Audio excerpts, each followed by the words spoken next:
At first it was barely noticeable. A few coastal towns reported that their tides were lower than usual, fishing boats resting oddly on the sand. Scientists spoke of rare currents, tectonic shifts, even a temporary redistribution of water. But soon it became undeniable: the oceans were shrinking. Every morning I biked to the shore before work. One day, the familiar sound of waves was gone. The beach stretched further than I had ever seen, a long plain of damp sand with the sea a faint line on the horizon. Children wandered across the exposed seabed, picking up starfish that gasped and twitched in the open air. By the end of the week, entire reefs were jutting into the sun like the bones of giants.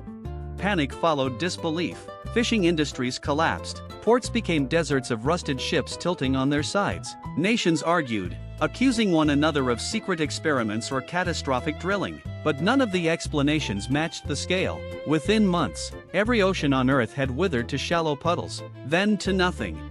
Life changed quickly. Rain stopped falling, crops withered, rivers turned into canyons of dust, millions fled inland searching for drinkable water. Governments issued rationing laws, then collapsed under riots. But for those of us who stayed near the empty seas, something stranger began to reveal itself. The ocean floors were not what anyone expected.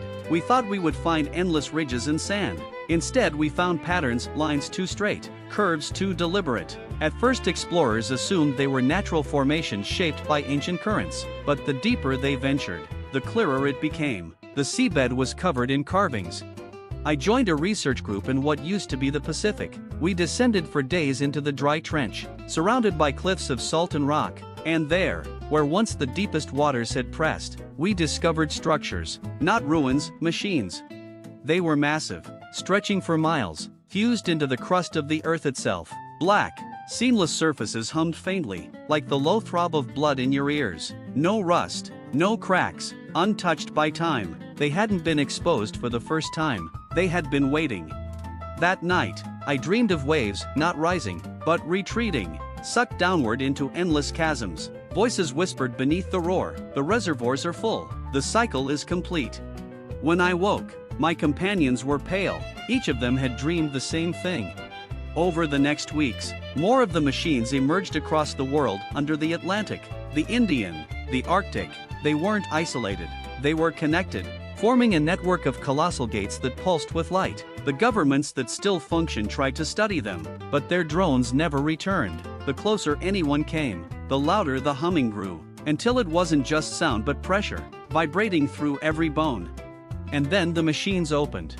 Not with a crash or explosion, just silence, followed by light spilling into the sky. From the vast hollow mouths of the structures rose shapes, towers of liquid and metal twisting together, glistening like columns of living water. They moved with purpose, slowly lifting toward the stratosphere, carrying something with them.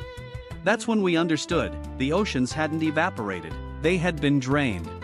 The machines had siphoned every drop into hidden chambers, then released it upward in spiraling rivers. Across the world, the sky glittered with streams of stolen water, pulled into orbit and beyond, vanishing into the dark like offerings to the stars. The final broadcast came from an observatory scientist. His voice was shaking, yet strangely calm. "We thought the oceans belonged to us, but Earth was never ours. It was a storage vessel, a farm, and the owners have returned for what they left behind." As I stood on the cracked seabed where I used to swim as a child, I could see them vast rivers of blue light winding upward, carried by those towering constructs into the heavens. And high above, just visible through the haze, hung colossal silhouettes, waiting to collect their harvest. In that moment, the truth was inescapable. Humanity hadn't lost its oceans, we had only borrowed them. And now the debt had come due.